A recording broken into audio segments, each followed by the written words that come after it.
আমি ধরছি বিলু।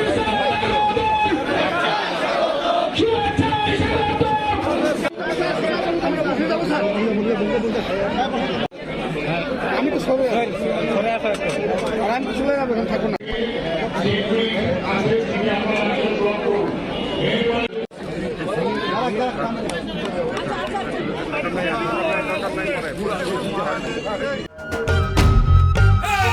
ভোট দিব কিসে ধানের শীষে।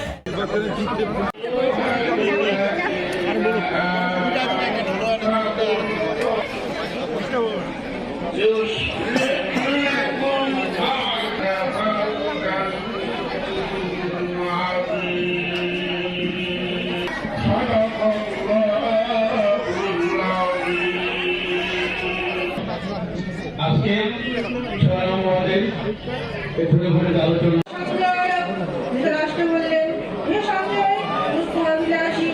সম্মানিত সভাপতি, সম্মানিত 6 নং ওয়ার্ডবাসী, আমরা 12 ফেব্রুয়ারি আমাদের স্বতঃস্ফূর্তভাবে আনন্দের সহিত আমরা এই 6 নং ওয়ার্ড মানুষের জন্য সবসময় সবাই রাখে কাজ করে। এই এত ত্যাগ নির্দিকার পরে যে নির্বাচনটা আমরা পেয়েছি